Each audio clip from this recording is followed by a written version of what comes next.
And now, Roma Wines, R-O-M-A, made in California for enjoyment throughout the world.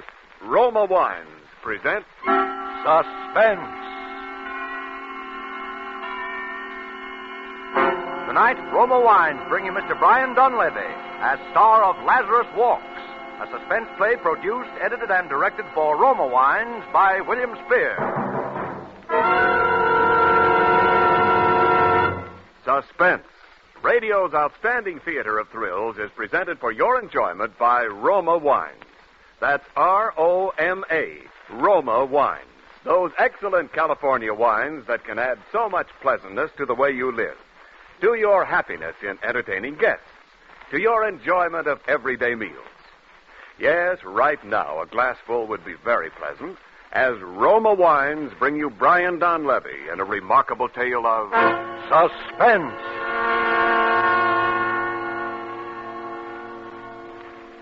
This is the truth. Do you understand? The truth. It must be the truth. It has to be.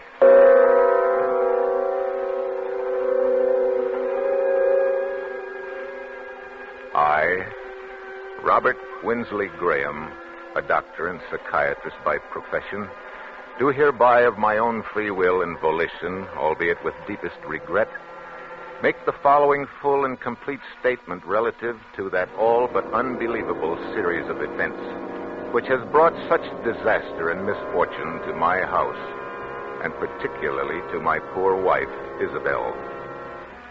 It had its beginning, properly speaking, some 2 months ago, to be exact, on the evening of August 25th.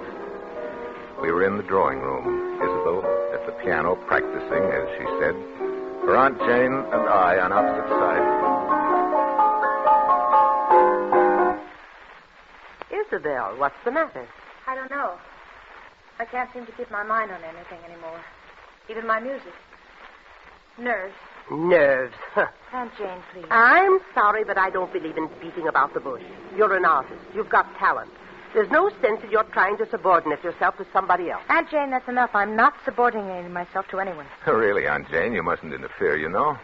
Robert doesn't want me to go back on stage. Oh, darling, it isn't that I don't want you to go back. I'm proud of you. You know that. It's only because I know that going back to a professional career at your present mental condition could be terribly harmful. Yes, I know, Robert. I know you're right.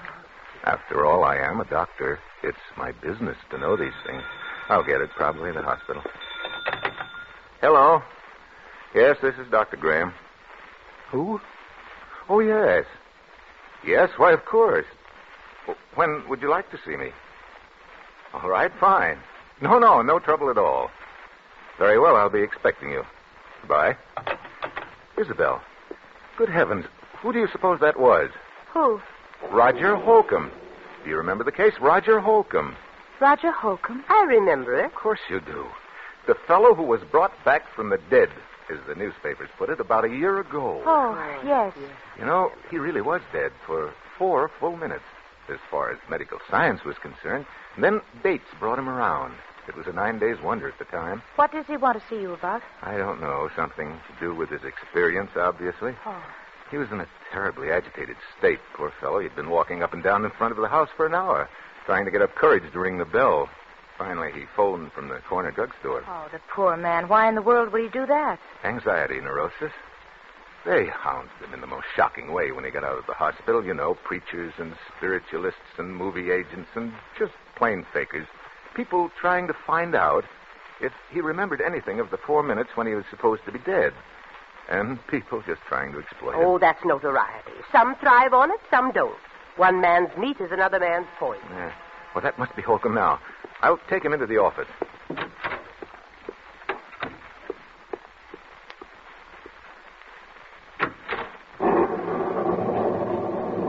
Dr. Graham? Yes. You're Roger Holcomb? Yes. Come in. Thanks. It's a pleasure to meet you, Mr. Holcomb. Is it? Oh, sit down. Oh. Why did you come to me, Mr. Holcomb?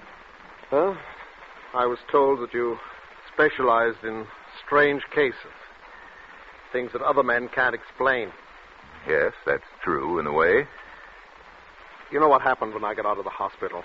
How they followed me and questioned me, hounded me day and night, trying to find out if I remembered anything, if I'd experienced anything beyond the grave. Yes, I remember that. And then you remember that my answer was always the same, that I remembered nothing, that I knew nothing. Well, I was wrong. Oh? What did you experience during those 4 minutes? I don't know. But it must have been something. Something I don't even dare to think about. How do you know this? Well, it happened the first time on a boat trip, which I'd taken to recover my health. I found myself chatting with a woman who was seated at my table in the dining salon. She found occasion, as such women often will, to mention her age. She said, "After all, I'm not yet 40. And then it happened. What happened?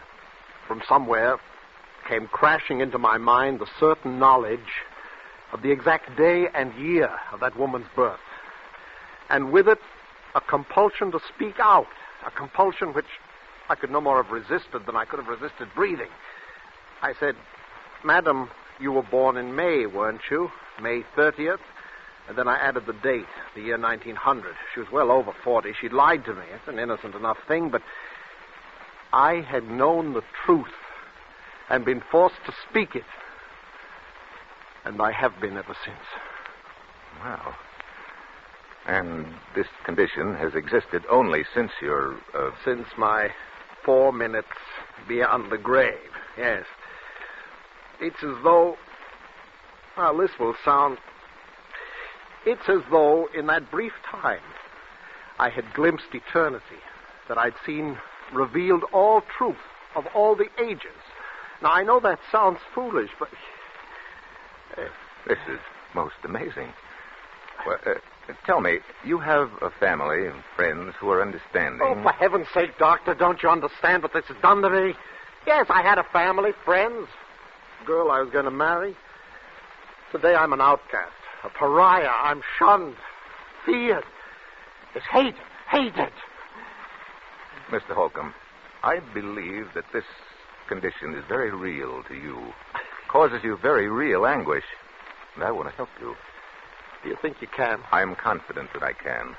Do you suppose you could arrange to stay with me here at my home for a matter of weeks or months, if necessary? Oh, I'd do anything in the world to be a normal man again. Well, you'll have your own quarters. You'll be quite comfortable, I assure you. Well, I'm sure it's a lovely house, what I've seen of it. And... Yes, I'm rather lucky. I'm interested in research primarily. Not much money in that, you know, but a couple of years ago I came into quite a nice inheritance. The house went with it. What is it? What's the matter? The inheritance was not yours, it was your wife's. The house is your wife's. You are penniless. That's true. I don't know why I lied to you. Pride, I suppose. I'm sorry. I told you I couldn't help it. I'll go now. No, please. It was my fault. It's a small matter. But you see now that... I want to help you. Do you believe me now? I believe, Mr. Holcomb, either that you are far more ill than I realized, or that in the months to come, you and I must venture into a realm never before explored by mortal man.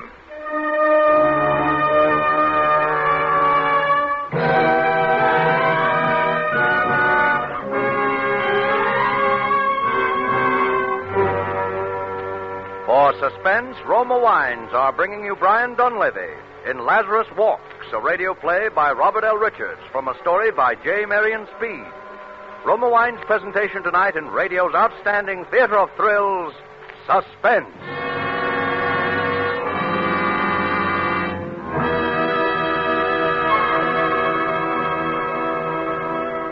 Between the acts of Suspense, this is Ken Niles for Roma Wines. These crisp autumn days, there's real pleasure in coming home to a welcome glass of Roma Grand Estate wine. Yes, for evenings at home or small get-togethers with friends, it's smart to serve Grand Estate wines. You can serve Grand Estate wines proudly to anyone, anytime. For each Grand Estate wine, a limited bottling by Roma, is born of choicest grapes, then guided to superb taste richness by patient skill, America's finest winemaking resources, and necessary time. Win compliments from your guests with Grand Estate California wines. For entertaining, medium sherry, ruby port, or golden muscatel. For dining, Burgundy or Sauterne. Remember, Grand Estate wines presented by Roma, America's greatest vintner. And while there's time, take advantage of present low Roma prices. Buy a case of assorted Roma wines for the holidays. Do it now and save money. And now, Roma Wines bring back to our Hollywood soundstage Brian Donlevy in Lazarus Walks, a tale well calculated to keep you in suspense.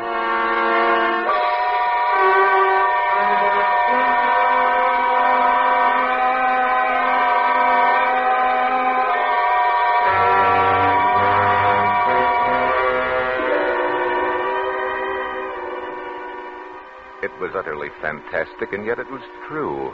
I checked the facts again and again. He could not possibly have known, and yet he knew. Can you imagine what this meant to a man of science?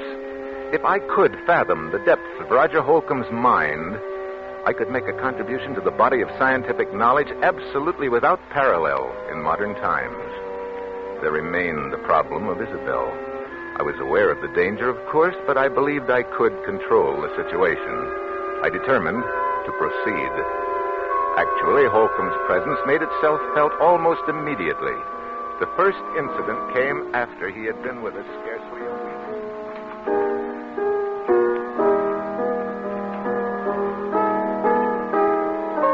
Isabel, please stop that playing and listen to me. Aunt Jane, you know Robert has said I mustn't talk about it. It's bad for me. I don't care what Robert says. I've been sick, that's all. He's made you sick. That's ridiculous. Maybe it's just that he's afraid of losing you. Maybe he's even afraid of losing your money. But I'm absolutely convinced that whether he's meant it or not, he's made you believe there's something the matter with you that isn't. Aunt Jane, I simply forbid you to talk this way. Isabel, do something before it's too late. Do? What? Get away, leave him, divorce him, anything. Aunt Jane, you don't know what you're saying. Oh, I hope we're not interrupting. Of course not, darling. Hello, Roger. Hello, Isabel. Mr. Barton. Good afternoon. How are you feeling, Roger? Well, better, I think. I think it would be better if we didn't discuss our states of mind, Isabel. Oh, yes. Of course. I'm sorry. Well, would you like me to play something for you? You know, I think I'm beginning to get the feel of it again. Really, I do. You're sure we haven't interrupted some conversation? Of course not. We were just discussing how helpful you've been in getting Isabel back to her work again. Roger. No, you are not. You were telling Isabel to divorce her husband. Why? Isabel. I'm sorry. Roger, come back here. Isabel, is that true? You brought him in here deliberately. Is that true? It doesn't matter. Oh, you've known how I felt for a long time. Yes, I'm afraid I have. Robert, it was all so silly. She didn't mean it. It was just I that she... did mean it. I'm sorry, Isabel, but I've been under this roof too long as it is. Oh, Aunt Jane, you're not leaving us. It's the best, Isabel. Yes, I think it is decidedly best that you go at once.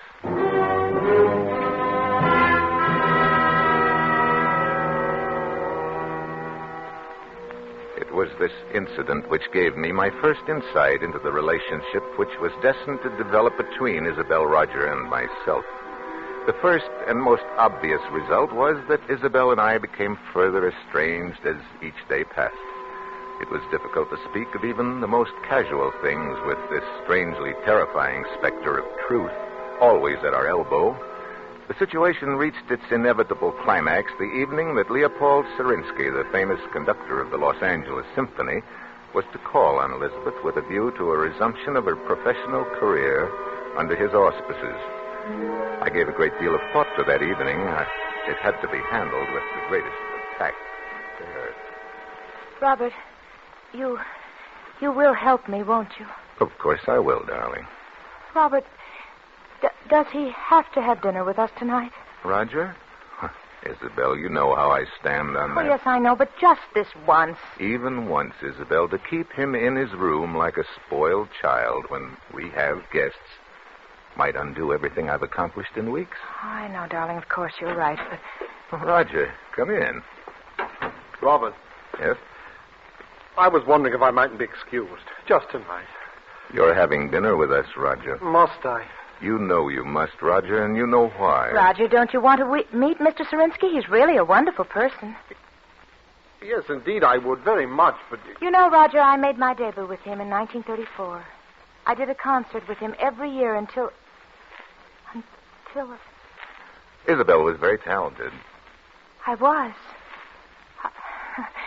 I am. Roger, I'm going to play with him again, you know. He wants me to open the season in November. Can you imagine what it means to me? I'm so glad, Isabel. And Robert has finally given his consent, haven't you, dear? Robert? Robert. I'm sorry. What was it you said, Isabel? I said you'd given your consent to my playing with Serinsky. Isabel, you know I don't want you to think that I'd ever stand in your way. Yes, I know, dear. I'll do the Emperor Concerto, and you'll come to hear me. You do want to, don't you, Roger? Well, Please, Isabel, don't ask me things that I can't. What's the matter? What's the matter with both of you? You act as though you thought I wouldn't be able to appear. As though the whole idea were hopeless or something. Isabel, please. I am going to play. And I'll be better than I ever was. You know I will, don't you? Don't you? Yes, of course, Isabel. You'll play wonderfully. No, Robert, no, that's untrue. You're very certain that Isabel will be prevented from ever playing again by death. Death? Oh, Isabel, forgive me. Death? No, it's not true. Tell me it isn't. Roger, who's going to die? Answer me. Roger, do you hear me? Answer me. Answer me.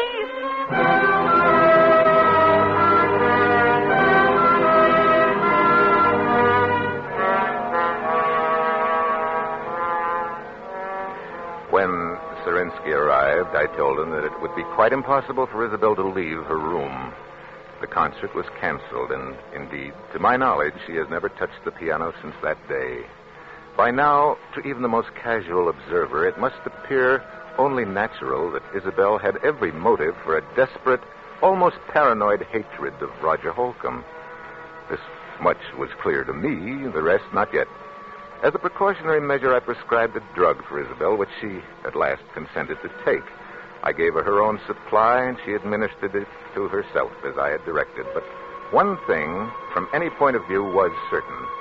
I had to keep Roger and Isabel apart. Perhaps what I feared was indeed inevitable. I honestly did not think so at the time.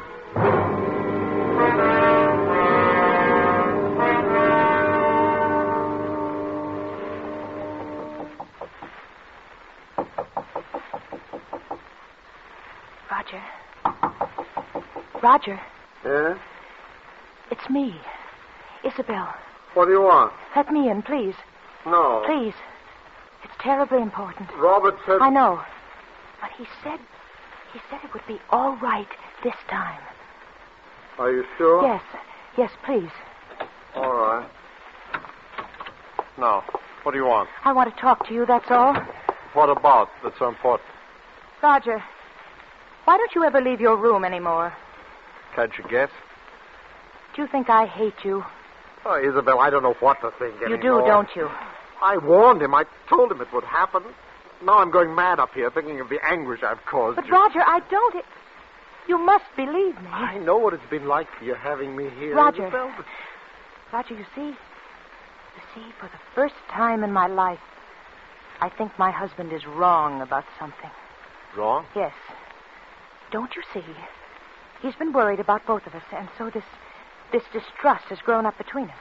Well, I don't distrust you, Isabel. You've been more wonderful But than you're afraid of me. And that amounts to the same thing. And it's bad for both of us. It's hurting both of us.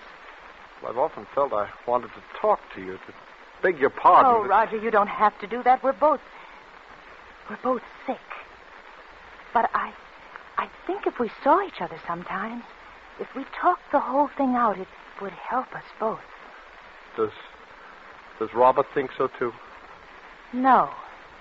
Then he didn't tell you it was all right to see me. No. I lied to you. You what? I lied to you. You lied to me. And it didn't happen. Isabel, don't you see? I am getting well. It didn't happen. I know, Roger. I don't think it does happen anymore, except with Robert. With Robert? But what makes you think I don't know. Something about the way he acts. The way he is. Oh, but Isabel, he is curing me then. Perhaps you shouldn't have No. Don't you understand? We must see each other. We must talk.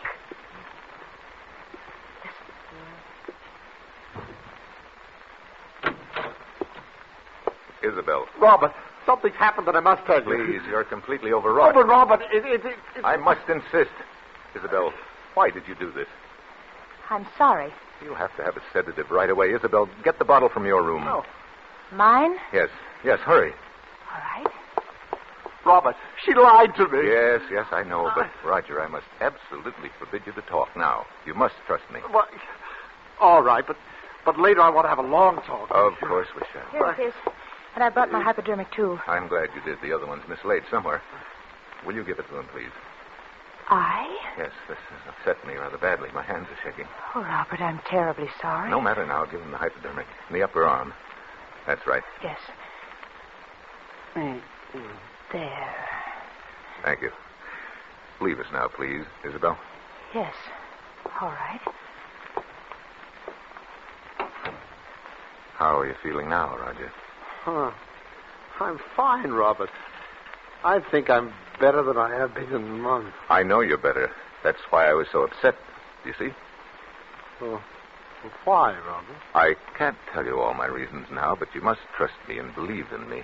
Oh, I do. It's only that I'm afraid for your health. Roger. No. You're afraid of murder.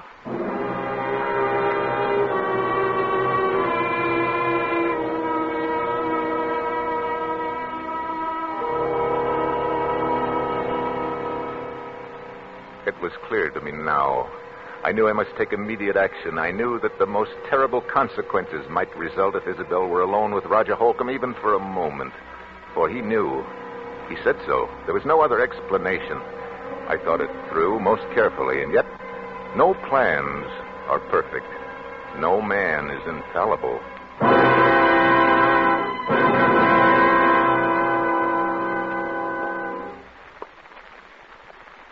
Isabel.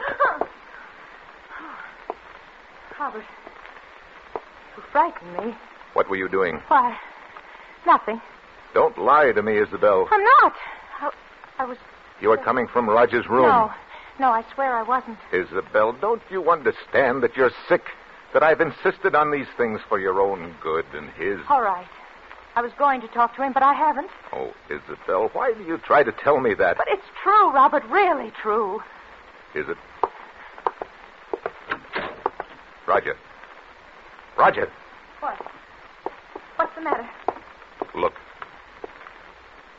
Robert. Oh, no, it couldn't be. It is. He's dead.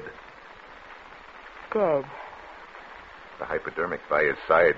The drug. Your drug. Your hypodermic. But it's only a sedative. Accepted in large quantities, it's fatal. You know that. Oh, Robert, no. No, listen to me. Oh, Isabel, why? Why, when I warned Robert, you? look at me. Look at me. It's Isabel. It's your wife. You can't... No. Well, where are you going? Robert, come back here. I'm going to call the police.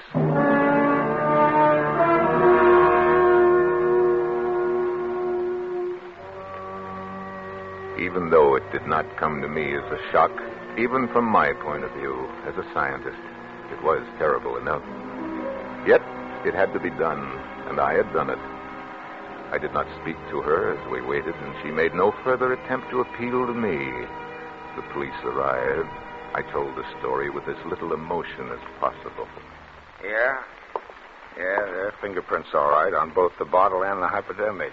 Those would be my wife's, of course. They both belong to her. Is, that true, Mrs. Graham? Yes. Dr. Graham, do I understand you're formally charging your wife with the murder of Roger Holcomb? You could hardly expect me to do that, could you, Inspector? I am simply telling you the facts. Yeah? Well, you've carefully avoided saying anything definite as to your suspicions, Doctor. But I get the distinct impression she hated him. My wife has been mentally ill for some time. There are many people who can testify to that. She will plead insanity, Inspector, of course. Well, Dr. Graham, I can't tell you how sorry I am, but the things you've told me add up to only one thing, as you yourself obviously recognize. Yes. Your wife, Isabel Graham, murdered Roger Holcomb. What did you say? I said your wife, Isabel Graham, murdered Roger Holcomb. No. I did. What? The truth is, I murdered him.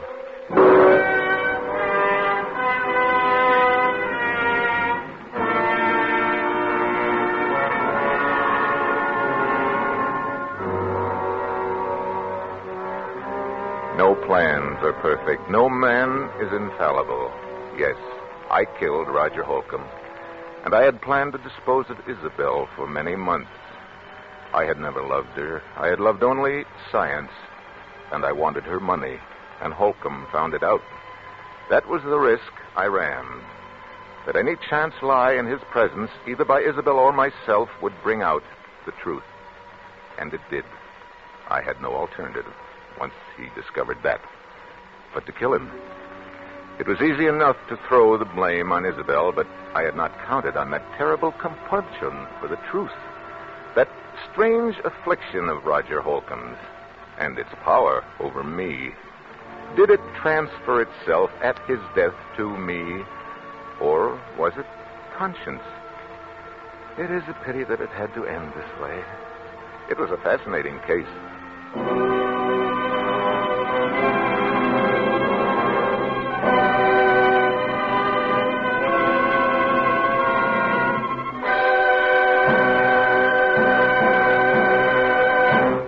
Suspense. Presented by Roma Wines, R-O-M-A, made in California for enjoyment throughout the world. And now this is Ken Niles bringing back to our suspense microphone the star of tonight's play, Brian Donlevy. Well, Brian, we can't give you an Oscar for your outstanding performance tonight, but Roma does want you to enjoy this basket of fine Grand Estate wine. Grand Estate wine, swell. That kind of Oscar has taste appeal, Ken. Right you are, Brian. Here in your basket is Grand Estate California Burgundy, and Grand Estate Burgundy at mealtime really makes a difference you can taste. Yes, Grand Estate Burgundy brings out all the taste goodness in juicy roast beef, adds to your enjoyment of a good steak, a brace of sizzling chops, or even simple hamburgers. You're killing me. I'm starved. I never eat before a broadcast. Well, then you'll especially enjoy Grand Estate Burgundy with supper tonight. For Grand Estate Burgundy, like all Grand Estate wines, is a limited bottling of rare distinction, a wine born of the choicest grapes, then with infinite patience, guided to mellow perfection by the unmatched skill and resources of Roma Master Vintners. Remember the name, Grand Estate Wine, presented by Roma, America's greatest vintner. I'll remember, Ken. And speaking of great names, I understand that you have Jack Carson all set for Suspense next week, a comedy show, I suppose. Oh, now, come, Brian. You know we specialize in the unexpected on Suspense. No, Mr. Carson will, I think, astonish a great many listeners who think of him as a gay, mad jokesmith. They'll hear him really give out with the drama when he appears on Suspense next Thursday. He'll play a man who wants his freedom badly enough to kill somebody for it. Well, that I've got to hear. Well, thanks, Ken, and Bill, and Lud. It's been swell, as usual. Well, thank you again, Brian. And we all think you're great in Paramount's 2 Years Before the Mask. Next Thursday, same time, you will hear Mr. Jack Carson as star of Suspense. Produced and directed by William Spear for the Roma Wine Company of Fresno, California. Stay tuned for the thrilling adventures of the FBI in peace and war, following immediately over most of these stations.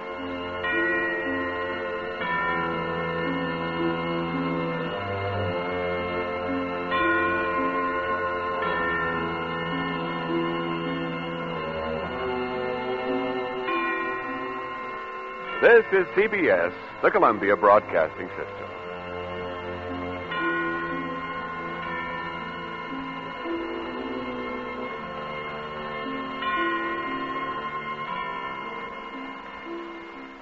And now, Roma Wines, R-O-M-A, made in California for enjoyment throughout the world.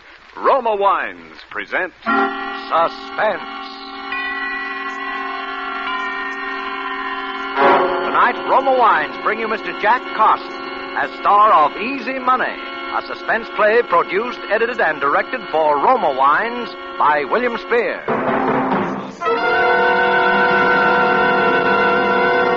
Suspense, radio's outstanding theater of thrills, is presented for your enjoyment by Roma Wines. That's R-O-M-A, Roma Wines. Those excellent California wines that can add so much pleasantness to the way you live, to your happiness in entertaining guests, to your enjoyment of everyday meals. Yes, right now, a glassful would be very pleasant as Roma Wines bring you Jack Carson in a remarkable tale of Suspense.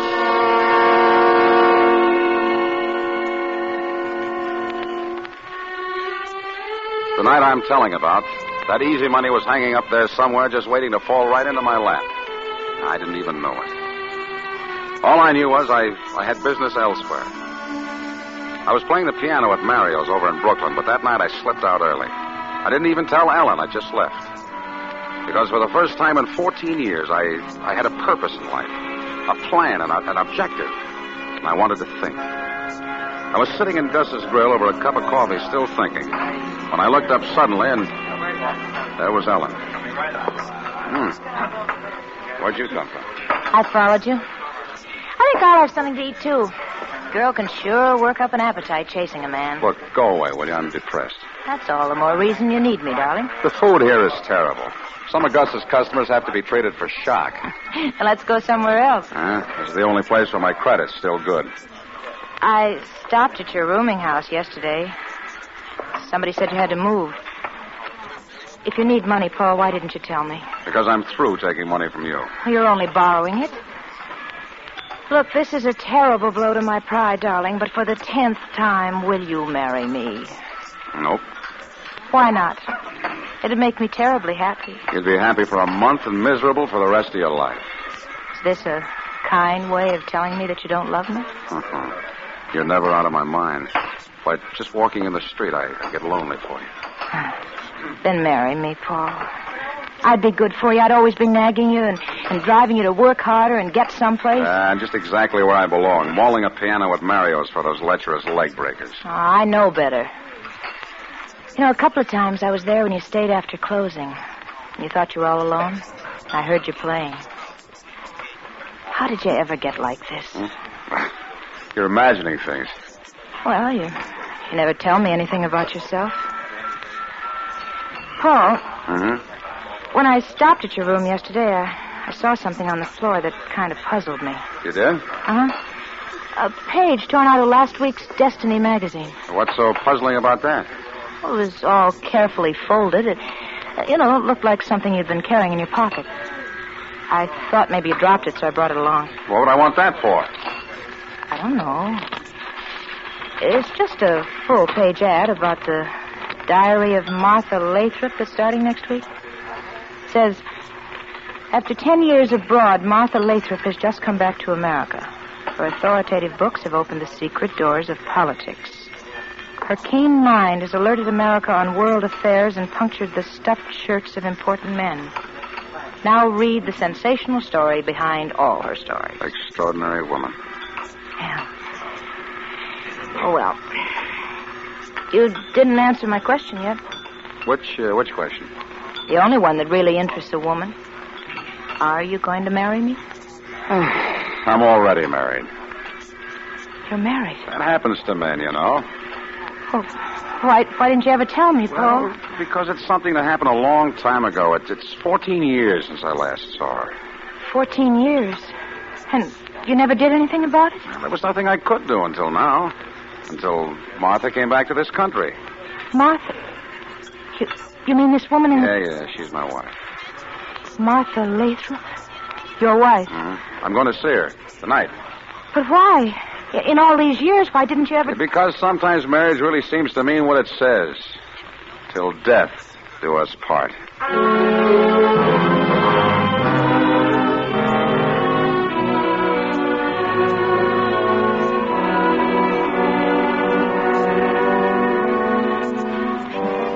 I left Ellen and went up there. She was living in a big converted brownstone on Gramercy Place, overlooking the park. The door was opened by a rough-looking character who would have been a lot more convincing as a private dick than as a butler, which is what he was apparently supposed to be.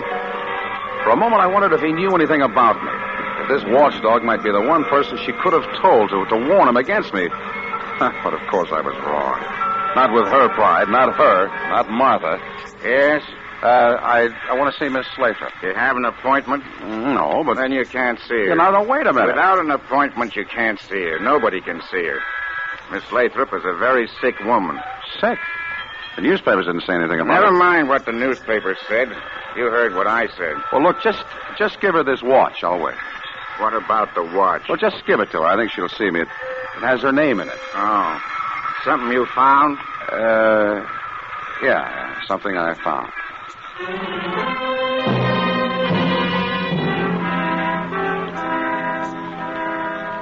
He took the watch and went upstairs. I knew the watch would work because Martha herself had given it to me as a wedding present. I knew exactly how it would work, up to a point. And if she still wouldn't give me what I wanted, I was ready for that, too. But there was something about the whole setup that I didn't get. The house itself, dark and somber as a prison. The pug-ugly butler.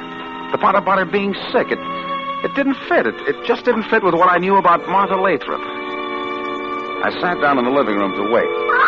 It almost jumped out of my skin. It was a big bird like a parrot, a macaw or macaw, whatever it's called, peering at me through the bars of the cage. I remembered now reading about how some big game hunter had given it to her. It was big and bright-colored and mean-looking, with a green stripe between its eyes, which gave a really quite startling impression that the thing was wearing spectacles. I was still staring at it when I turned and I saw Martha. For the first time in 14 years. She was pale, thinner than I remembered, but with the same hard, intense blue eyes, the same air of cold condescension, but there was something else. Suddenly I knew what it was. It was fear. A look of hidden fear that was almost shocking to me, who had always known Martha as utterly, even cruelly fearless. I was in for another shock. She didn't speak to me. She spoke to the butler. Robert, have you searched him? Not yet, Miss Lathrop. Please do.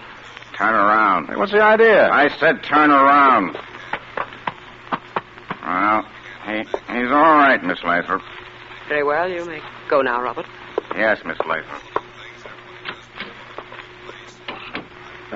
May I ask what that was all about? I've had some very trying experiences since I last saw you, Paul. You must have if you have to search all the callers for concealed weapons. What are you afraid of, Martha? I'd rather not discuss it if you don't mind. What do you want? You're not exactly overjoyed to see me, are you? I said, what do you want? Well, I read about your diary. I came to congratulate Then you. congratulate me and get out. Look, Martha, that bird seems to be as bad-tempered as you are. Can you keep him out of this conversation? This conversation is over. Not my end of it, no. What did you come here for? Money? Because the answer's no. No, not this time. This time I want something money can't buy. One of the very few things it can't. What's that? To be free, Martha. Why? So that I can marry again. Did I happen to say something funny? I suppose to some people love isn't funny, is it? Wasn't to me when I married you. That was the one bad miscalculation I made in my life. I know. I knew that first time you went to Paris for a newspaper, I'd never see you again. You said going away would only be temporary, but as the French say, there's nothing so permanent as the temporary. Why didn't you get a divorce then? Why didn't you think then that someday you might want to marry again? After my experience with you?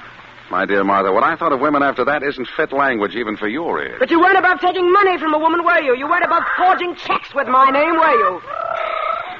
I needed it. And I knew your vanity. That was my temptation and my safety. That you couldn't bear to look ridiculous by admitting that you had a no-good bum of a husband. We made our bargain. I could have sent you to jail. I still can't remember that. Now, why didn't you divorce me? Because you didn't want me, but you couldn't bear the thought that I might be completely free of you. That's ridiculous. Someone once said that we kill the thing we love. Are you trying to say I still love you? You? Oh, maybe in a twisted sort of a way. Because mine was the only love you ever really had. Maybe somewhere deep in your mind you're trying to keep the bleached bones of it. I'm not completely mad. I wonder, Martha. I've always wondered. Get out of here. Without an answer, without my freedom? The answer's no. Never, do you hear? Never. Now, get out. All right, Martha. But never is a long, long time.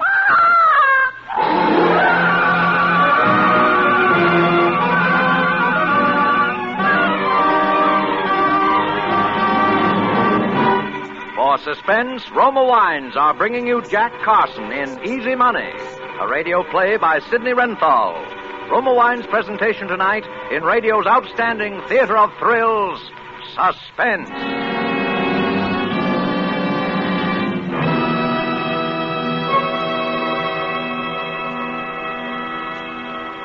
Between the acts of Suspense, this is Ken Niles for Roma Wines. Whether you've been hunting ducks or houses, there's no pleasanter ending to a busy day than a quiet family evening at home. Lights low, fire lit, and a tempting glass of Roma wine to enjoy. For Roma California Sherry, Port, or Muscatel add mellowness to any occasion. And better-tasting Roma wines are sure to please, because more Americans enjoy Roma than any other wine. To give you better-tasting wine, Roma starts with California's choicest grapes. Then, with winemaking resources and skill unmatched in America, Roma guides this abundant grape treasure unhurriedly to tempting taste perfection. Later, at peak taste richness, Roma selects from the world's greatest wine reserves for your pleasure. Take advantage of Roma's present low prices. Buy Roma by the case. Buy now for the holidays and save on Roma, America's favorite wine. And now, Roma Wines bring back to our Hollywood soundstage Jack Carson in Easy Money, a tale well calculated to keep you in suspense.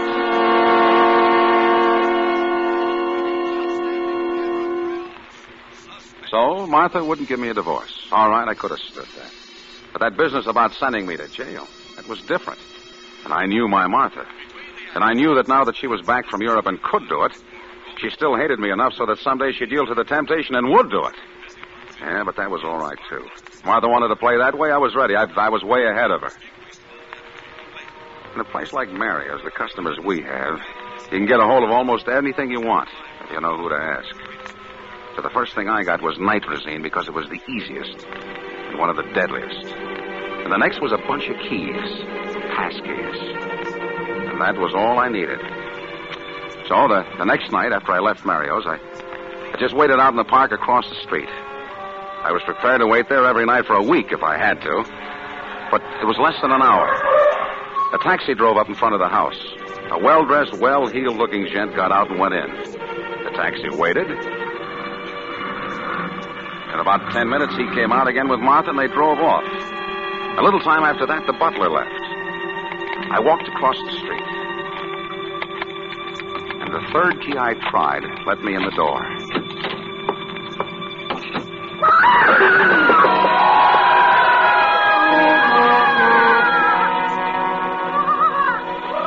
It was that fiend of a bird. But it only stopped me for a minute. I won't say I wasn't nervous. I guess anybody's nervous when they're about to commit a murder. But I hadn't any reason to be, I kept telling myself. Who was going to pin it on me?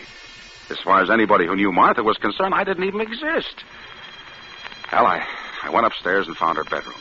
And on the bedside table, I found the bottle of sleeping pills, just as I expected. She'd always used them, and she was the type that always would. Very carefully, I took each little capsule apart and emptied its contents down the wash basin in the bathroom. Then I filled each one up again with nitrazine, enough to kill a horse. I was down at the bottom of the stairs again when a light went on in the vestibule. She was coming back. I had just time to slip behind one of the heavy curtains in the living room, but that was all. But Martha, to suspect me of all people... Please, Martin, I would rather not discuss it. Martha, you must realize that these obsessions are symptoms of a sick mind. I said I would rather not discuss it. Good night. She'd had a quarrel with someone. That was good.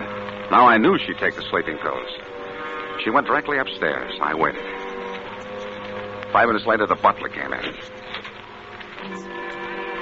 But he went straight on to his own quarters somewhere in the back of the house. I waited some more. It seemed like hours, but I suppose it was only a few minutes. I wondered if she'd taken the sleeping pills yet. I wondered if I'd hear her when she fell. Finally, I didn't dare wait any longer. I slipped out from behind the curtain and crossed the living room. And I just closed the front door quietly behind me when a light went on inside. I pressed into a corner of the vestibule. Through the glass panel of the door, I could see Martha in a negligee coming down the stairs, and she had a bottle in her hand. The bottle of sleeping pills. For a second, I thought she must have found out somehow that she was going to call the police. Yeah, but she wasn't. Moving like a sleepwalker, she crossed the living room. She was dumping one of the pills out of the bottle into her hand. Then she stopped. She stopped in front of the cage of that bird.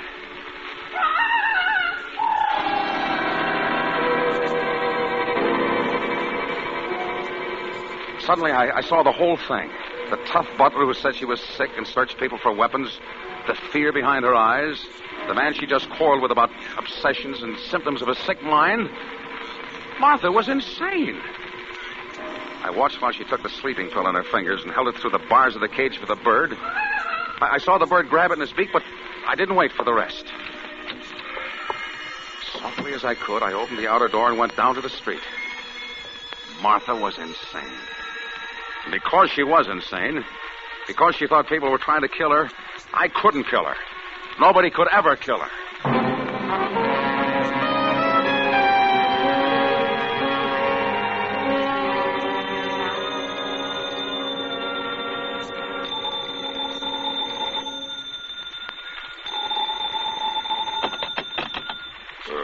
Hello. Paul, are you all right? Alan?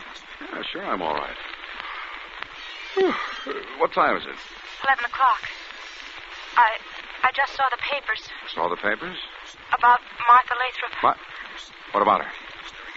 She's dead. Poisoned. Poisoned? They found nitrazine. But that's impossible. It couldn't be. I'm afraid it's true, Paul. Ellen, where are you? At Gus's. Wait there.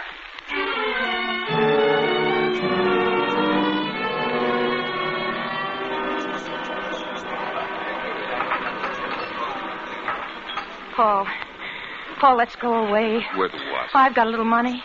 Enough to get us to Chicago, maybe Los Angeles. We could change our names and start over again. But why, Ellen? Oh, you think I killed her, don't you? Paul, if you did, I know why you did. And I don't care. You're quite a gal, Ellen, but I didn't kill her. You were there. You said you were going... Yes, I was, but I didn't kill her, and I can prove it. Don't you believe me? Okay, paper. Paper, here we all got an extra paper. Wait a minute. Give me a couple of those. Yes, sir, here. All about the big murder. Murder? Yes, sir, you... Okay, pal, thanks. All right, now, Peter. Okay, take it easy, will you? I gotta make a living, too. Paul. Yeah. It wasn't you. Oh, Paul. Dr. Martin Osterman. That must have been the guy she went out with last night. And they've got him cold. They quarreled publicly, big restaurant. She said he was trying to poison her. He'd given her the prescription for the sleeping pills that killed her. Ellen, how would you like to have some real money and earn it? Easy money. Money? This Osterman is rich, filthy rich. But, Paul... If I can prove I didn't do it, I can prove that he didn't do it.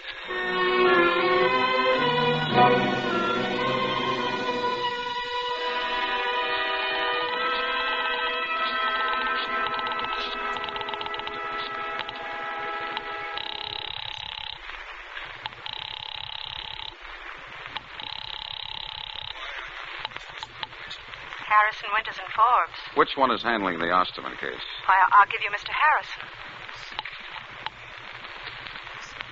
Hello? Mr. Harrison? Yes? The papers say that you're Dr. Martin Osterman's lawyer, is that right? Well, yes, that's right. Who is this? Your client's in a pretty bad way, isn't he? Look here, I'm not in the habit of speaking over the phone to people You'll speak to me, because I can prove he's innocent. You can what? That's what I said. I can prove it. Well, Mr. whatever your name is, if you have any evidence, I'd certainly be glad if you'd come down to my office and Well, talk. I'll send somebody else down, my secretary. She'll want money. Well, $50,000. $50,000? Yeah, you get in touch with Dr. Osterman and see if he doesn't think his life is worth that. What you're suggesting is not only against the law, but I don't care about the law, and I don't think Osterman will either. I'll have somebody down there in an hour. Can you arrange it by then? Well, possibly. All right. And we'll want the money in cash.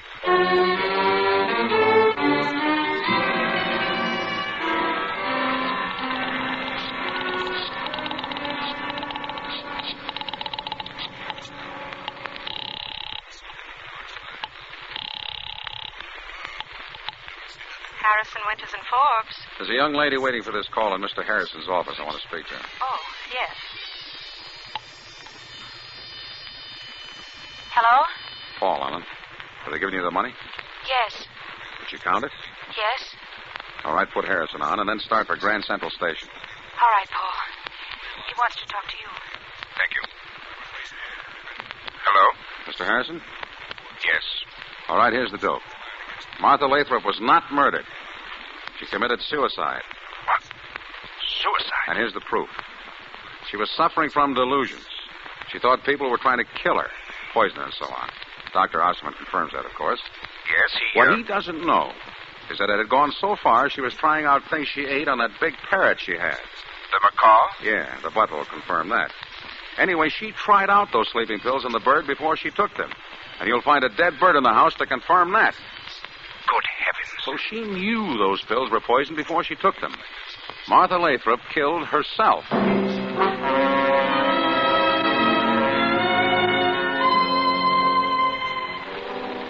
I must say they took it like a sport. They paid up and shut up. An hour later, Ellen and I were on a train speeding along the banks of the Hudson River bound for California. Oh, Paul, $50,000. Easy money. That must be the easiest money any man ever made in his life.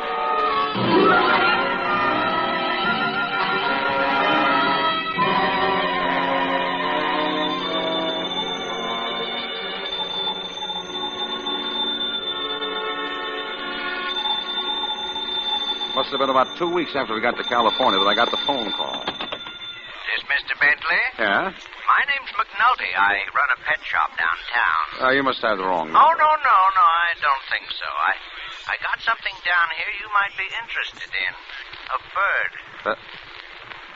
A bird? Yeah, a macaw. Real beauty. Got a green stripe between his eyes. Makes him look exactly as though he's wearing glasses.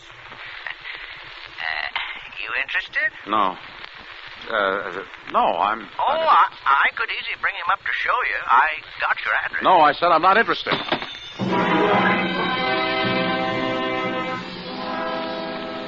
That night, I told Helen I'd found bugs in the place, so we moved.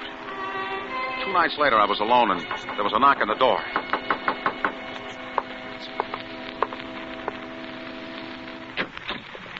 Bentley? What do you want? I brought the bird anyway, Mr. Bentley. I thought sure you'd want him when you saw him. Look, I said... had quite a time finding where you'd moved to, though. Oh, look, isn't he a beauty? Look, I told you that... Ever seen one like him before? Oh, they're very rare, very rare. What made you think I'd want him? I just thought you would. Don't you want him? How much? Well, now, like I say, that's a very rare bird. 500? Oh, yes, that'd be all right, Mr. Bentley. Here. Oh. Thank you, Mr. Bentley. And I'm sure you'll enjoy it. Now, get out. Yes. Good night, Mr. Bentley.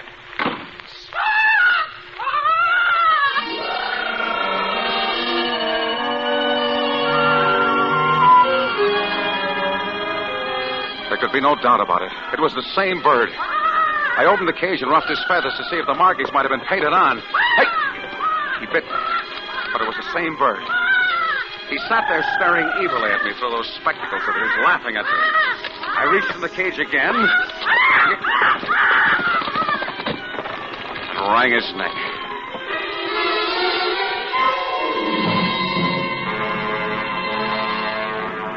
I wrapped the body up in a newspaper. I got a shovel out of the garage. I drove about 5 miles up Topanga Canyon and parked in a side road with my lights out. I went down into the canyon and started digging. I dug like a madman. The sweat was running into my eyes, and I was gasping for air. And suddenly, a light was shining full in my face. All right, Bentley. Wait. The bird is dead. I couldn't have done it. I couldn't have killed her. The bird is dead!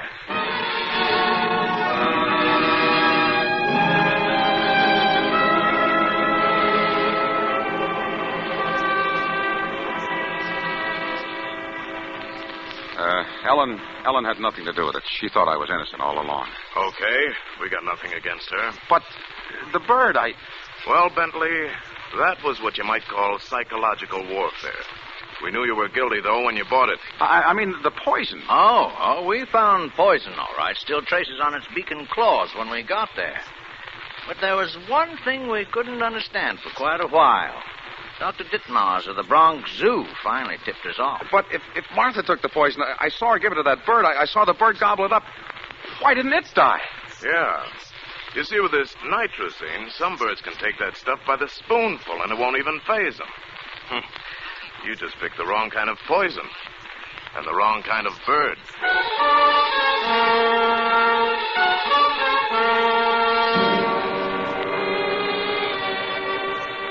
And so, being of sound mind and somewhat relieved to know it, I do hereby bequeath in this my last will and testament, witnessed here in the death house at Ossining, New York, on this 7th day of November, to my wife, Ellen, the sum of $48,700, the remainder of that easy money, hoping that the facts herein set forth will assure her that she has a right to it, since I will shortly, to my regret, have earned every nickel of it.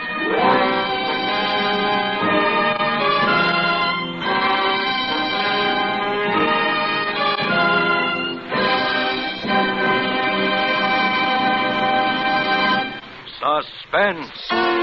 Presented by Roma Wines, R-O-M-A, made in California for enjoyment throughout the world.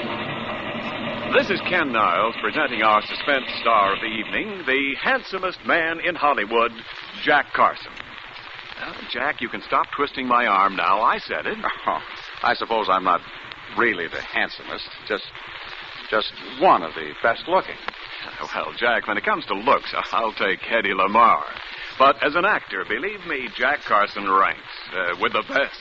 Gee, thanks, Ken. I'm sorry about your arm. Oh, that's all right, Jack. My arm is still in good enough shape to give you this gift basket of fine Roma wines with the compliments of Roma, your host tonight. Wonderful. That's a grand present, Ken. My thanks to Roma.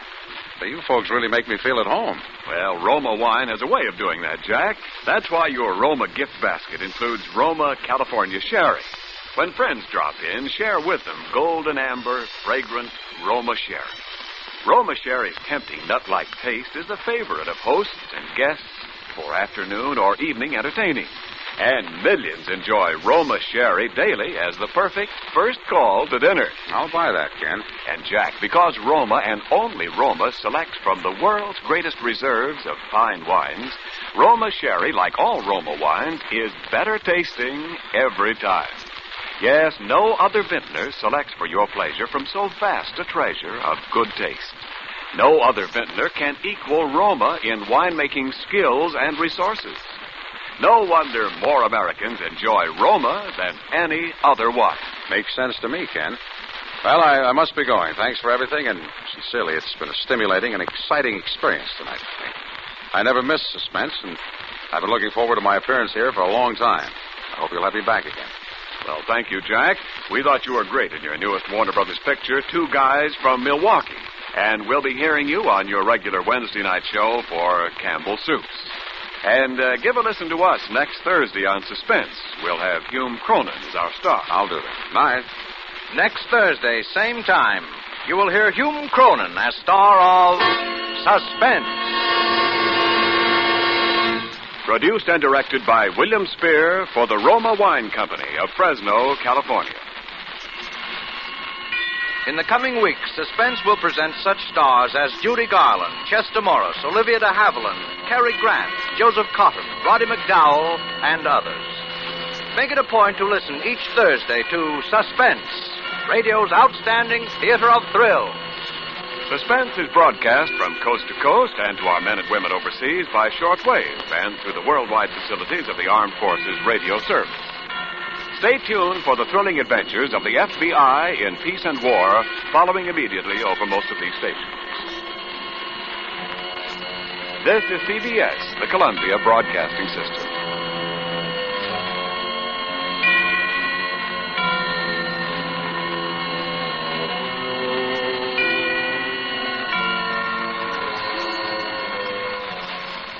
And now, Roma Wines, R-O-M-A, made in California for enjoyment throughout the world. Roma Wines presents Suspense.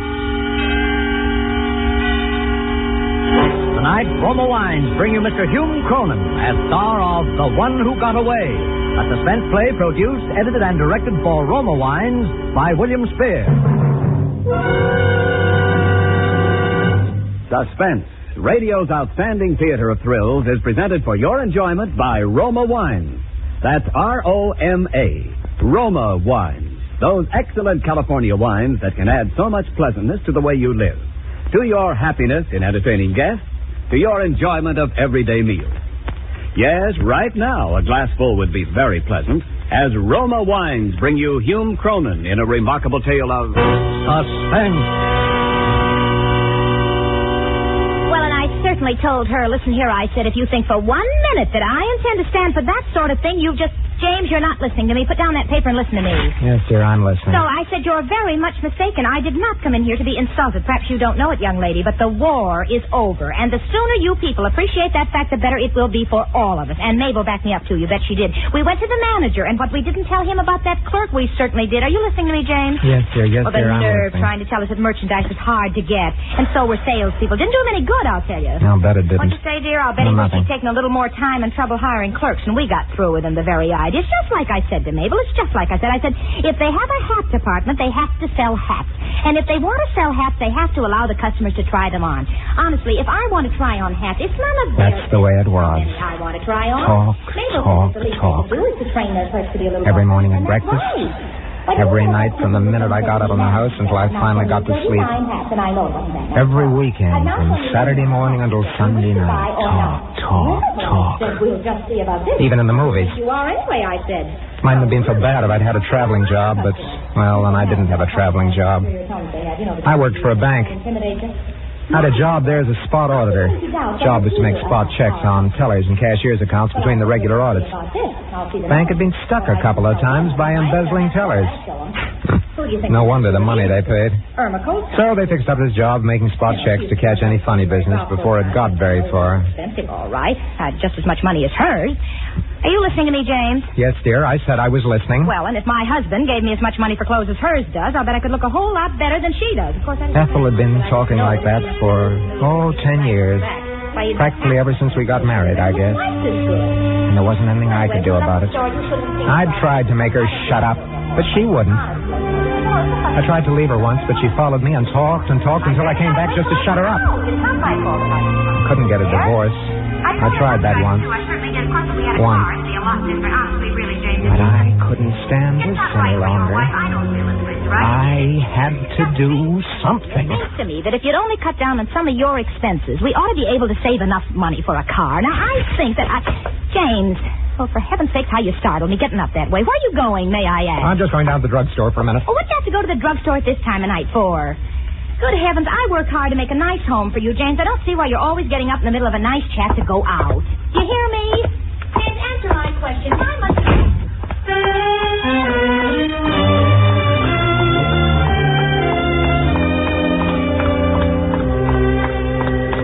As soon as I got outside, I felt better. But the thought that I'd have to go back there again and listen to her talk every day, every night. The thought that I'd have to go back there kept hammering in my head. I suppose I knew what I had to do a long time before that. But I'd never admitted it to myself. There was only one way to shut that woman up. That was to kill her.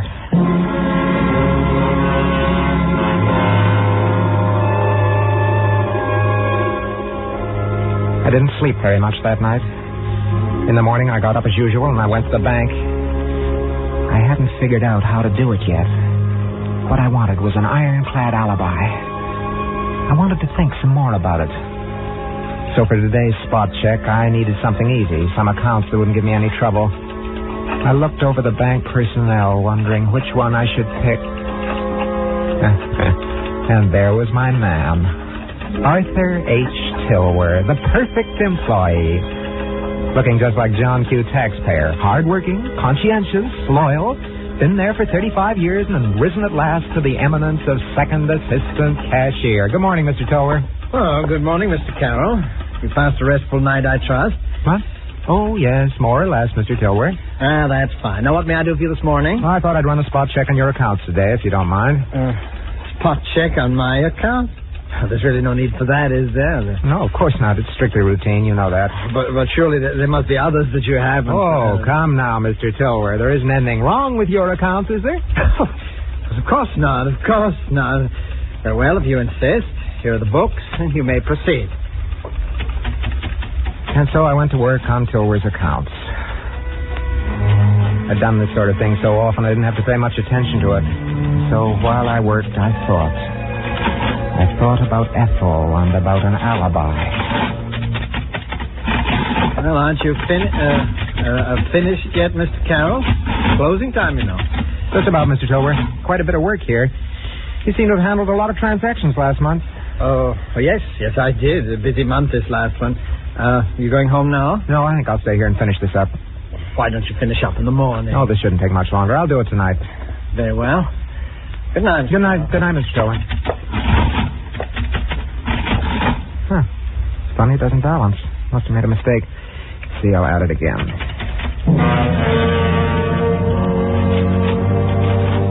But it wasn't any mistake. His books didn't balance. And by the time I'd finished the check, I knew he hadn't made a mistake either. Mr. Arthur H. Tilwer, the prize employee of Consolidated National, was deliberately short $3,756.23. When I'd finished, it was quite late. I locked up. But before I started for home and some more talk from my loving wife, I paused for a moment, leaning on the bank doors, and lit a cigarette. Something was beginning to stir in my mind. I didn't know quite what, but it was something important. As I was thinking, I happened to glance down the street, and I saw somebody coming toward me. Thought the figure looked familiar. Yes. When he passed under the street light, I recognized him. It was Tilwer. I waited for him. Hello, Tilwer. Mr. Carroll, how are you? Weren't headed for the bank, were you, Tilwer? Well, yes. As a matter of fact, I was. Some work I wanted to clean up. Yeah, I can imagine. Never mind about that now, Tilwer. You can't clean it up. Come on down the corner and have a cup of coffee with me. Well, thank you for the invitation, but I think you'd better come along. See, I want to talk to you. No, really, Mr. Carroll, I don't think that Look here, Tilwer. I have a report in my pocket concerning your accounts. You just might like to see it before I turn it in. All right. I'll come. Just for a moment. Let's go. I got Tilwer into a booth and ordered 2 cups of coffee and handed him a carbon copy of the report. He read it all the way through. And the further he read, the whiter his face got. Stop shaking and give me that before you spill your coffee. Oh. Now, there are a couple of things I want to know before I turn this in. What have you done with the money? Mr. Carroll, I have a sister. She's desperately ill. Every penny of that money has gone for her treatments. Every penny. That isn't going to make any difference. Embezzlement's embezzlement. Well, she'll die. She'll die, Mr. Carroll. I didn't mean to steal that money, and I'll pay it back. Please don't turn in that report. My sister will die if I can't continue her treatment. I'll find some way to pay it back. That's what they all say, Tilwer. Mr. Carroll, I've lived a life of probity and honesty for 50 years. I only did this because I couldn't bear to see my sister die for lack of money. I had to have it. You must help me. I must help you. Do you realize what you're asking me to do? Yes, I realize it. Surely there's some way I can make it worth your while. I haven't any money, but I'd do anything for you. Absolutely anything. Don't turn in that report. Then it came to me. Please. This was it. You don't realize it. The perfect alibi. Tilwer would provide it. Tilwer would have to provide it. I listened to him run on until I'd thought it all out. And she thinks I have some money. All right, Tilwer. All right. I'll help you. On certain conditions. Thank you so much, Mr. Carroll. You don't realize... First, I want a written confession from you. Just in case. And then I want you to be prepared to swear that I was with you all evening on one night that I'll pick out. You understand? Oh, yes. Yes, I'll do it. Anything. Anything at all. Good.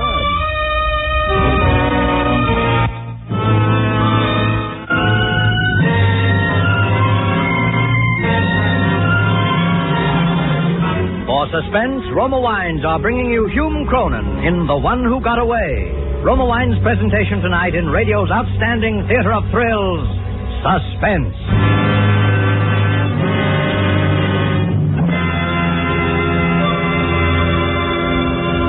Between the acts of Suspense, this is Ken Niles for Roma Wines.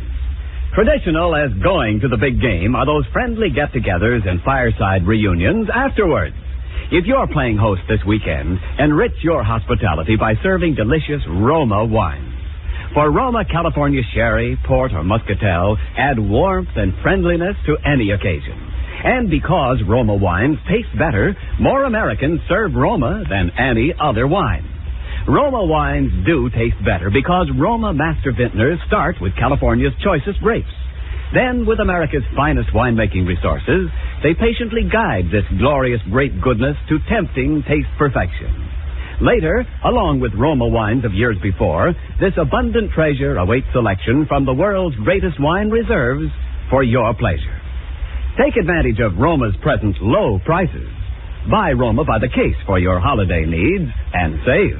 That's R-O-M-A, Roma Wines, America's favorite wine.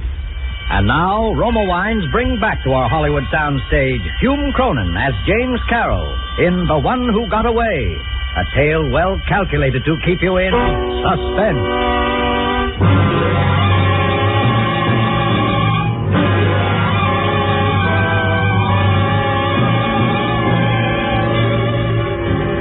The next night, I didn't come home until almost 8 o'clock. Ethel was in fine form. She started right in. Carol, where have you been? You know I'm supposed to meet Mabel at the corner at 8:15 to catch the bus downtown to the show. I should think you'd show a little consideration for me once in a while. Well, answer me. Where have you been? I'm sorry, dear. I'm sorry. I had to work late, and I didn't have a chance to call you. What do you mean you didn't have a chance to call me? Now your dinner's all cold. You just have to eat it that way, too. I can't wait around here any longer. That's all right, dear. I'll tell you what. You go and get your things on. I'll call Mabel and tell her that you're going to be a little late. She won't have left yet. You haven't called her yet, have you? Oh, well, no, I haven't called her already. I've been doing nothing but wait for you. All right, dear. I'll call her now. You go and get your things on. Well, all right. But in the future, James Carroll, when you know I'm going out, I want you here on time. Hello? Is that you, Tilwer? You alone? Do you expect anybody tonight? That's fine. Listen, Tilbury, this is the night. Yeah. I want you to say that I've been there with you all evening from 7 o'clock on. Never mind why. I'll be over there after a while, and I'll give you the details of what you're to say when the time comes. I don't know what I've ever done to... I don't care whether you like it or not, Tilbury. No, not yet, dear. Not yet. Just a moment. You don't want your sister to die, do you? All right, I'll see you shortly. Did you get her? Did you get her, James? No, I didn't. The phone was busy. Oh, what do you mean the phone was busy? I heard you talking to somebody. Oh, well, that was somebody else. Oh, well, honestly, this is most annoying. I don't believe you can do anything right. Give me that phone. Yes, dear, here you are. Well, really, can't even dial, for heaven's sake. Oh, I don't know. Hello? Hello, Charlie? Charlie, this is Ethel. Yeah. Has Mabel left yet? Oh, good, yeah. Let me talk to you, will you, please? Yeah. Hey, James, don't just stand there behind me like that. You know how nervous it makes me. Wait. Mabel, this is Ethel. Listen, hon, I'm sorry, but I'm just going to be a tiny bit late. Yeah? Oh, I'll catch the next bus, sure. Well, it's really very annoying. I had a Hello? Hello? Hello, Ethel? Ethel, can you hear me, Ethel? Hello? Hello?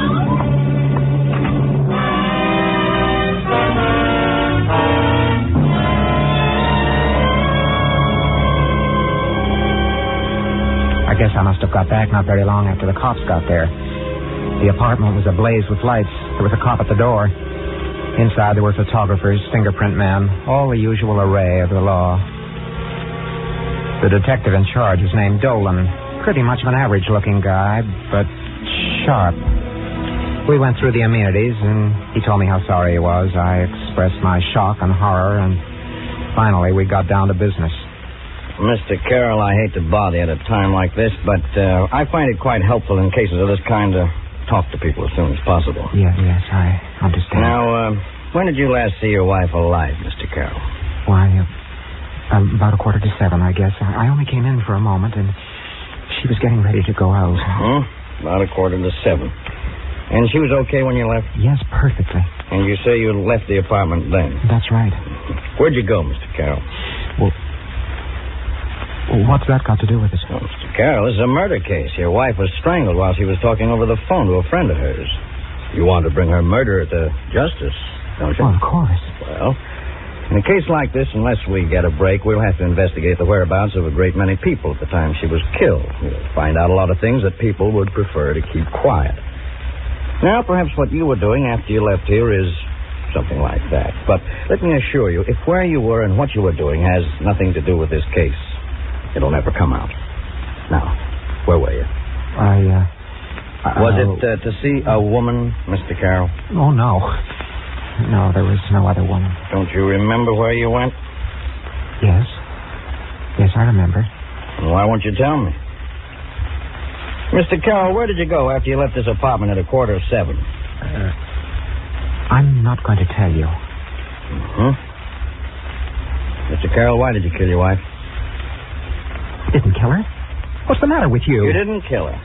You left her here alive at 6:45, and you won't say where you went. But that's right. But I didn't kill her. Well, why should I?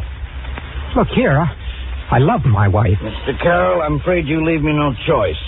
I must ask you to accompany me down to headquarters.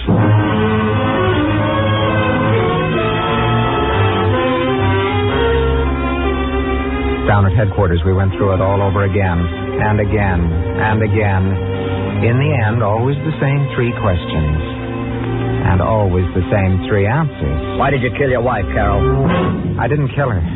Where did you go that night? I won't tell you. Why won't you tell us where you went? I won't tell you that. The same 3 questions, and the same 3 answers. Over and over and over, for a long, long time. Over and over and over. But I never told them.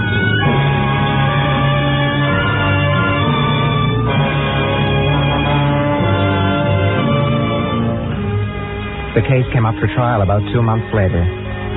The prosecution had a good sound case for first-degree murder, and the district attorney made the most of it. It looked open and shut until the last witness for the defense, the only witness for the defense, Arthur Tilworth, took the stand. Yes. On the evening of the 14th of September, I went straight home from the bank and had dinner. At about 2 minutes past 7 o'clock, I remember the time exactly because my favorite radio program, that's the Symphony Hour, had just come on. The defendant, Mr. James Carroll, joined me and remained in my presence until about 11 o'clock. Order in the court! Order in the court! Order! They went at him hammer and tongs, kept him on the stand for an hour and a half, but he never changed his story and never contradicted himself. He made as admirable a witness as he did a bank employee. The jury was out for a long time, 12 hours or so, and when they came back... Ladies and gentlemen of the jury, have you reached a verdict? We have, Your Honor. Do you find the defendant, James Carroll, guilty as charged or not guilty? Not guilty, Your Honor.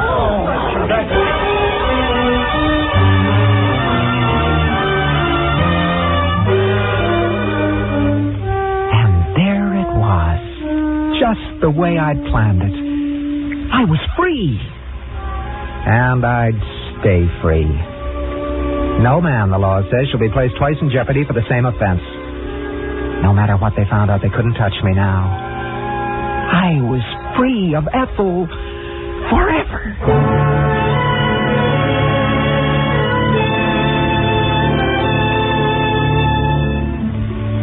After it was over, I took about a week off. I got a cabin up in the hills, and I just loafed around for a whole week.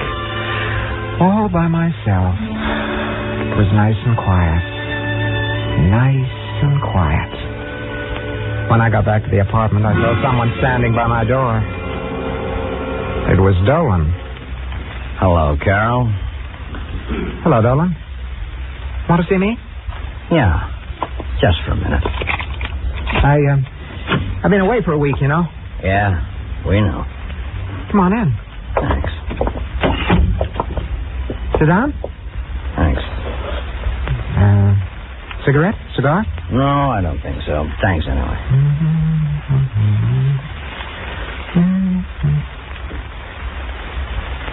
All right, Dolan, what do you want? Oh, nothing really.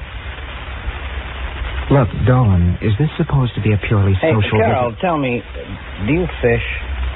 I fish? No. Why? Fishing is my favorite sport. I was raised around Winnipeck Lake, you know.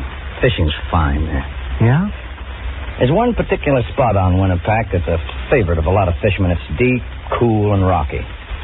There was a big speckled bass lived there. Very cagey creature he was, too. A lot of fellows thought they had him. Hooked him even. But he always got away.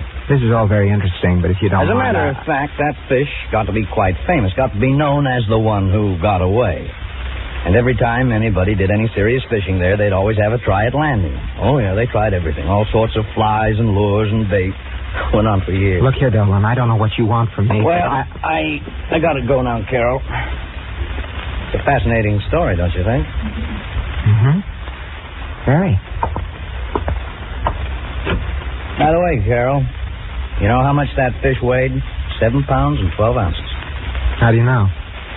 He got a little careless one day. Took a long time, but I finally got him. Bye now, Carol.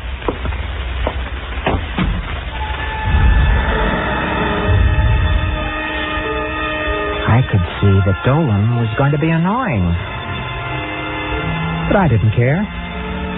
I figured he'd stop after a while. There was only one more thing I had to do to clean this whole thing up. I'd made a bargain with Tilwer, and I intended to keep it. Yes, sir, I'm a man that keeps his bargains. That night I went around to his apartment. There was no answer when I knocked. I noticed that the door was unlatched, and so I pushed it open. There was Tilwer sitting in the dark by the window, just staring out. The flicker of the neon signs outside lit his face as they flickered on and off. He looked about 150 years old. Tilwer. Hey, Tilwer. Tilwer? What are you doing sitting there in the dark? Come on, let's have some light. Just sitting here thinking, Carol. Thinking? About what? About a lot of things. Principally about you. Huh? Look, Tilwer, I made a bargain with you, and I've come to keep it. Yes, sir. Here's your confession. Here are both copies of my report. Tilwer, did you hear me? I said here was the confession. Yes, I heard you. It doesn't matter. What do you mean it doesn't matter? You want to go to jail, Tilwer? Then how about your sister? My sister's dead this morning. Oh, I'm sorry, Tilwer. You made me kill your wife, Carol. What? No. Oh, come now, Tilwer. Don't be stupid. I did you a favor. You did me one. That's that. No, if it hadn't been for me, your wife would still be alive. And I've been punished for my sins. My sister. Oh, yeah, but who will punish you for your sins, Carol? Take it easy. You killed, and you cheated justice. But you won't cheat me, because I'm going to kill you. Sit down. We'll get away from that knife. Get away from that knife, I tell you. All right. Give it to me. Give it to me. All right. Now, sit down. Oh, that's better. Quite a nasty little pig sticker you have here, Tilwer. There's your knife, my decrepit avenging angel. You're not going to kill anybody. I'll get you, Carol. You'll see I'll get you, you murdering.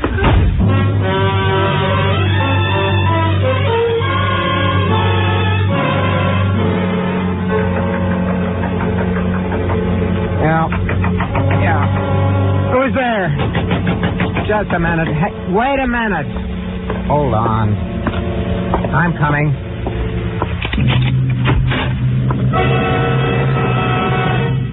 Hello, Carol.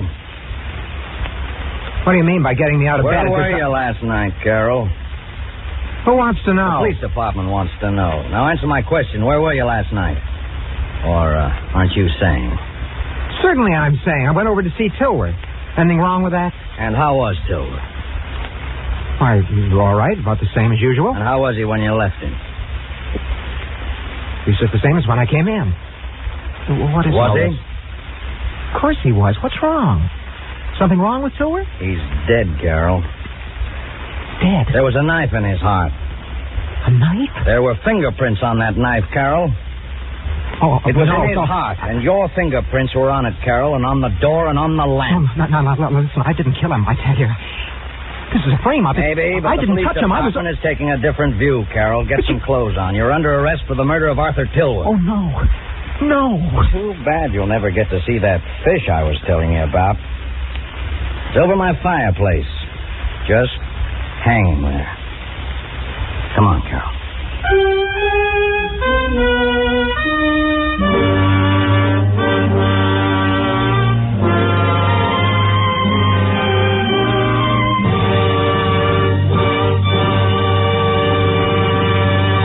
Suspense. Presented by Roma Wines, R-O-M-A, selected for your pleasure from the world's greatest reserves of fine wine. This is Ken Niles introducing our suspense star of the evening, one of Hollywood's most accomplished villains, Hume Cronin. Tell me, Hume, wouldn't you like to give up roguery and play a nice guy just once? Not me, Ken. Look what happens to the nice guys on Suspense. They always get killed in the first act. Give me a cloak and dagger anytime. Well, as far as you're concerned, then villainy is its own reward. That's it. My sentiments to a teaser. A tea party doesn't go on this program, Hume. But since you're a party to Suspense this evening, this goes to you. Roma presents you with this gift basket of Roma wines selected for you from the world's greatest wine reserve. Why, thank you, Ken. And thanks to Roma, too. My. For a man of my moderate tastes, Roma wine's an ideal gift. And for moderate entertaining, Hume, you can't beat the Roma Muscatel in your gift basket. Share with your guests the golden richness of Roma Muscatel, delicious with cake or nuts. Or enjoy delightful Roma Muscatel with dessert. Let the naturally sweet, mellow taste of Roma Muscatel enrich your quiet evenings at home. Roma Muscatel, that sounds very tempting. Oh, it is, Hume. And Roma Muscatel tastes better because Roma starts with California's choicest grapes, guides them skillfully with America's finest winemaking resources to tempting taste perfection. Later, at peak richness, Roma selects from the world's greatest wine reserves for your pleasure. That's the reason more Americans enjoy Roma than any other wine. And reason enough, too. And now, Ken, before I go home and murder my wife again, who's slated for the spotlight on Suspense next Thursday? It's yours and mine and everybody's dream girl, Hume. Judy Garland. Oh, that's wonderful. Well, what kind of a play will Judy do?